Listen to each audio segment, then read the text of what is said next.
Let's take you back to this story now. The latest crime statistics for the fourth quarter, that was 2024 to 2025, released by the South African Police Service, show decreases in many crime categories, but crime is still on the rise.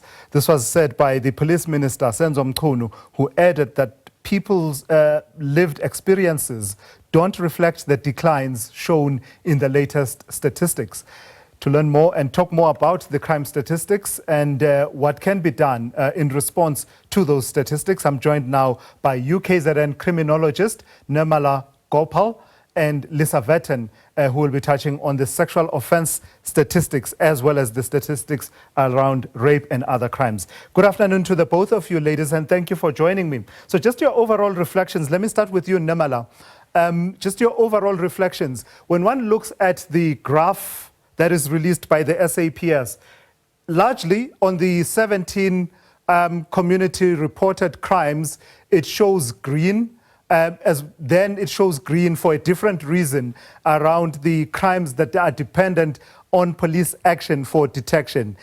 Green is the good color in terms of, coding for these crimes. But can we say that the tide is starting to turn based on the fourth quarter statistics? Good afternoon to to Lisa and your viewers as well. I think that's a very tricky question, and I maintain the trickiness of that largely based on the fact that I don't think it is possible for one to understand crime statistics, whether it's improving or whether it's increasing or decreasing in isolation. I think when we look at the crime statistics, and if we look at what's happened, what we've seen in the past, the most recent crime statistics, I think it's absolutely imperative that we look at that in comparison to the kind of initiatives or interventions that SAPS had implemented based on the previous crime statistics. So I think it's quite a challenge and quite tricky to give an overall reflection on it in the absence of looking and comparing them with the strategies and with previous statistics. Yeah, Lisa, same question to you. Just your overall impressions of what picture these latest statistics give us around the fight against crime in the country. Well, if I look at the statistics for gender-based violence, what they're telling us is that there's no real improvement. I mean, a tiny fraction of dropping 500, increasing 600, tells us about a problem that's stagnant. That's not a sufficiently large enough increase or decrease to talk about anything that's significant. And I think when we look at crime statistics, it's important to look at a trend over time. You can't just look at a 4-month period for this year or last year. You actually need to look over a 3 to 5 year period. And as I said, what we're seeing here is no real improvement at all. When one looks more carefully and does a breakdown at provincial level, then one sees a slightly different picture going on. So, for instance, you can see that if we look at rape, there are particular provinces which are very high, well above the national average, and where we're seeing an increase happening. Most notably, this is in Mpumalanga, but you're also seeing it in Northern Cape and Eastern Cape, very high. We've also started to see Gauteng show an uptick, whereas other provinces are showing a decline. So I think when we look at the crime statistics, we shouldn't just be looking at them nationally. We should also be looking at them at a more granular level, at provincial level. Yeah, in fact, as you say that, Lisa, if I stick with you for a moment, I was looking at the police stations, the policing precincts in a bit more detail, and I was quite alarmed by the statistics coming out of the station Roodepoort around rape, where there was an increase of some 82%, 81.8% in terms of the number of cases recorded there. Then I look further down, you see Orange Farm, also in Gauteng, with an increase of some 34 more counts of rape that were reported. But with the rape statistics, as they are captured by the police, Lisa, we always talk about how an increase is sometimes something that we should welcome, in the sense that more people who are victims and survivors of rape believe that they can approach the police and report, because rape is an underreported crime. Can we afford, though, to take that stance, or is that a false sense of comfort that there's actually a problem of rape continuing to be perpetrated at this rate? I think what you're pointing to is we need to be very careful when we interpret our statistics and to be trying to look at what is it that they are telling us. And so I think what the police need to be doing is being able to map, is there a change in the type or the kind of rape that's being reported? Because that might give us a more granular picture into, are increases telling us about an increase in reporting or an increase in the actual incidents? So as a very general statement, I think where people are known to one another, it's often more difficult for those rapes to be reported because there might be a relationship between the two parties concerned, which the victim doesn't necessarily want to. She may still feel some kind of affection for the perpetrator, so she may not necessarily want to report him, for instance, or she may fear that she's not going to be believed. So those particular kinds of rapes may be less reported than those by strangers, which we are more likely to believe because there are fewer stereotypes surrounding them. So that's one of the things we need to look at is where are the increases happening? Then you also have to take into account, has there perhaps been a campaign in the area encouraging people to report, which may have also prompted the increase in reporting? So I think it means that we need to get much more granular and critical when we look at these statistics and trying to interpret what they're going on. Because sometimes we might actually be seeing an actual increase. Could we be seeing possibly, I don't know, a breakdown in security measures, which might be leading to possible increases?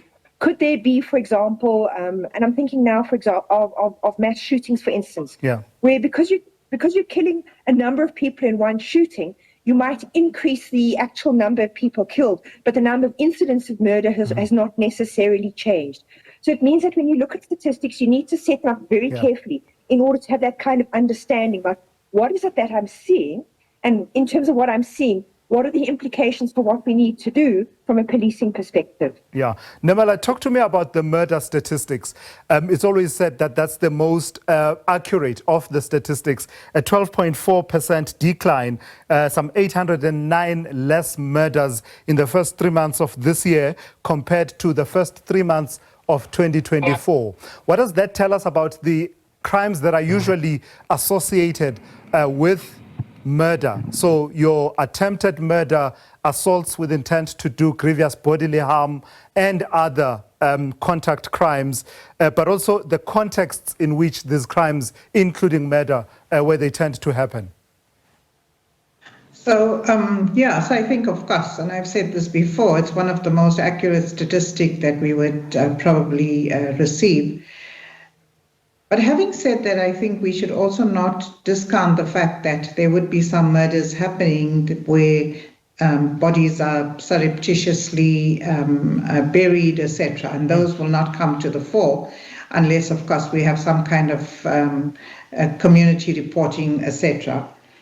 But I think all in all, the whole idea of crime and crime statistics in South Africa is the fact that we might be missing a very important piece of this puzzle in terms of how we can reduce crime in South Africa, whether it's murder or any of the other categories of crime.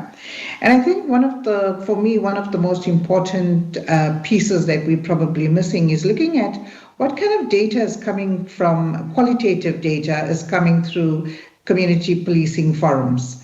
Are we interrogating, reflecting on that data in terms of how we can actually reduce crimes such as murder in particular precincts, regions, etc.? Are we making sure and are we ensuring that we use those qualitative reports adequately to inform crime statistics in South Africa generally? So yes, while we have the statistics that come via via SAPS in the official reporting format, I think including that and having a discussion between those statistics and the narrative report that come through the community policing forums is absolutely critical in terms of us attempting to fight the crime, the war against crime in South Africa, and of course, ultimately reducing the number of murders and other categories of crime. Yeah, Nirmala, let me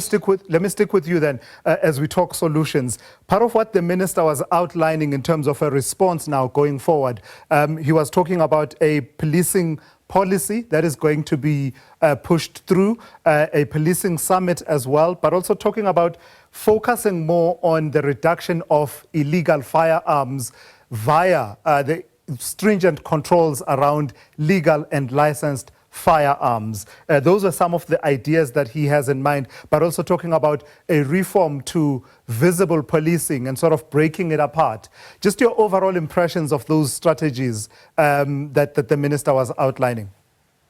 I mean, I always think it's welcome and it's good, and, you know, these are good initiatives that the minister talks about. And again, for me, it is, we've probably had these interventions existing for most part of 3 decades. Are we genuinely evaluating the effectiveness of those interventions and policing strategies? We've had strategies in different forms, we package them differently.